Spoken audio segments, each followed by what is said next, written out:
All right, today, I don't know if you could tell, but I'm actually recording one of these in the day.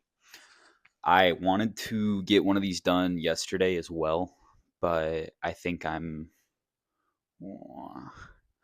content with one video per day, whether that be a path to enlightenment or otherwise. And, if I'm feeling up to it, I'll do both, but which I probably will have time to because 16 hours in a day and in 2 weeks and 1 day, 15 days, I will be jobless. So I can do whatever I want. But I planned on doing it at night, and then I was hanging out with some friends. I didn't have time to do that. But now, here we are. So, part five. The first thing I put down was kind of talking about that and my change of life and everything like that. Call it my frick it idea because I'm trying to get better about cursing. So instead of the real one, I say frick. Um, and that's still developing. It kind of changes every day as I go. But the big thing that I have decided on and I'm making the action tomorrow is putting in my 2 weeks at work. Um, I think I mentioned it. I kind of just want to test this whole thing. I want to purely focus on my internal and let the rest of my needs be fulfilled by the external being a reflection of my internal. I'm kind of fed up with working in general. You know, I'm going to take the newfound time that I have to probably do some volunteer work, but I don't like the idea of working for a corporation that I don't agree with, like the actions they take, or just having my time bound and tethered by another person or corporation, whatever it is. So I want to test it. I want to see if it actually works. I think my 95% confirmed suspicions will be true. And then I'll just be like, yay, like I don't need a job anymore. So we'll see. And then, in the very low chance, which isn't even a chance in my mind, it's really a failure on my end, which I don't really consider things failures anymore or in the traditional sense where it's like you get nothing out of it. But it's if it doesn't work, it's because of me. It's because I didn't have a good enough internal. I didn't manifest well enough, whatever. And I still have backup plans. So I'm kind of just taking it as like a trial run, see what happens. But that's the part that I'm for sure on. And then the other part is just my move. I mentioned it. I want to try to go abroad somewhere. Not sure where entirely. I know that at some point I want to go to Thailand, and I also want to check out Scandinavia. And then I was also like, I kind of want to check out Japan. So my my initial flight might be to Japan. I think that would be really cool. But I know that I want to make a big exploratory move. I just want to go somewhere, and I just want to let life take the wheel and just check stuff out. So whether that be in the country or out of the country, I will see. But currently, I have some affairs that I have to get in order before I'm able to leave. So I'm just kind of waiting for those to resolve, and then I'll have a better idea of what I'm going to do from there. But yeah, I'm literally just like, so if I can do anything and it just works out, then why don't I do anything? Why am I binding myself to living in Arizona, living in a house, working a 9 to 5 and doing all this stuff? Why don't I just go? So I want to try that. And I literally thought about it today and it filled me with joy. That kind of worked because I had this little trip where I went to California and it was so like unplanned and spontaneous with what I did and it worked. Like I basically just went there, stayed in an Airbnb with some friends for like 2 days, and then just started driving around checking stuff out. And it was like amazing and it worked. Like, obviously, if I'm abroad, I won't have a car, but they have public transportation. And I just have so much belief that this just works now that I don't care. Like, I'm going. Um, the next topic was lust. And this was kind of sparked by a video I watched from a spiritual channel, I think yesterday or the day before. he was talking about lust being essentially like the battery for this reality and like for suffering and everything like that. And it kind of connected with me because that's what I think I've realized is that like desire is what keeps us down. Desire is what causes suffering and makes us not satisfied with what we have. And to that end, kind of the things where it's like, okay, once you realize that your life is perfect as it is and will always be, there's nothing that can bring you down mentally. Like, sure, there's going to be things that happen. You're going to have to deal with deaths. You're going to have to deal with hardships, maybe like lesser living conditions.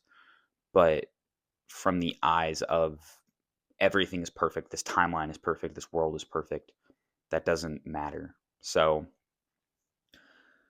like, I can't truly explain what realization hit me like 2 weeks ago, but just I don't know. I've changed. Like I feel like I will never go back to my old egocentric lifestyle, and I will be so much better for it. And then lust, to clarify, isn't just like in the video he was even saying it's not even just like sexual desires. It's, lust for power, it's lust for money, it's lust for all these things. And I think that kind of ties into the theory that I have that this is kind of like a test reality. Like you have to make the discoveries or make the decisions to escape from the the draw of lust. You have to realize that there's more than that. And I think that's the only way to not, I guess, yeah, escape this reality, because some people think that we were put on this earth to enjoy the humanly pleasures and the stuff like sex and money and drugs and all these things. But I think that there's more after this reality, and this is really just the start. Like I think other realities have less, if not no suffering whatsoever. um the next one I put on here was kind of just like a reminder, but oh, I did it. I put in all caps, no more like. I watching my other videos back, I realized just how much I say like as a filler word. I think I've gotten better about and I think in this video in particular, I haven't said like too much. So I'm trying to work on my craft, trying to have more value and power in the silence. So hopefully I am getting better about that. I will see when I edit this. And then the last thing that I put on here was distance between subject and object, and this kind of goes into the oneness or the wholeness of the universe. Again, I think I am just beginning to grasp this concept.